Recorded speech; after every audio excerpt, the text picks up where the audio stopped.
Squad ready করেও Finalissima থেকে সরে আসতে পারে আর্জেন্টিনা। বিশ্বকাপের আগে যে টুর্নামেন্ট প্রস্তুতির সবচেয়ে বড় মঞ্চ হতে পারত, সেটাই এখন বাড়তি চিন্তার কারণ। শিরোপা হাতছাড়া হওয়ার ভয়ে কি স্কালোনি স্পেনে খেলতে চাইছেন না, নাকি আছেন ভিন্ন কোনো কারণ? আবু নাইমের রিপোর্ট। বিশ্বকাপে যাওয়ার আগে নিজেদের সামর্থ্য পরীক্ষার বড় সুযোগটাও হাতছাড়া করে দিতে চাইছে আর্জেন্টিনা। স্কোয়াড রেডি করেও স্পেনে যেতে অস্বীকৃতি লিওনেল স্কালোনির। তবে কি বার্নাবুতে শিরোপা হারানোর ভয়টাই পেয়ে বসেছে আলবেসেলিস্তাদের?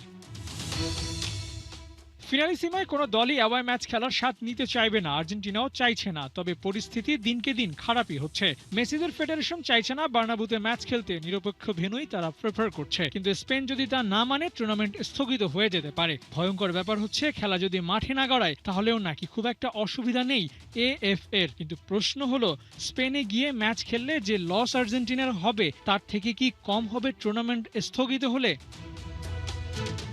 ইউরোপের সেরা দল স্পেন, ওদের বিপক্ষে ম্যাচ খেলা যে কোনো দলের জন্য সেরা অভিজ্ঞতা। বিশ্বকাপের প্রস্তুতির জন্য বলা যায় সেরা অপশন। যখন প্রসঙ্গটা প্রস্তুতির, তখন হোম ম্যাচের থেকেও কম গুরুত্বপূর্ণ নয় অ্যাওয়ে ম্যাচ।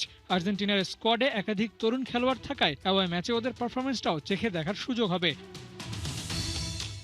যদিও গুঞ্জন ভাষ্যে দুই লেগে হতে পারে এই ম্যাচ, তাহলে আর্জেন্টিনা আর স্পেন দুই দলই নিজেদের মাঠে খেলার সুবিধাটা পাবে, আর তাতে টুর্নামেন্ট স্থগিত হওয়ার হাত থেকেও রেহাই মিলবে। বিশ্বকাপের আগে ফিনালিসিমায় স্থগিত হওয়াটা দুই দলের জন্য অন্তত ভালো কোনো ফল বয়ে আনবে না।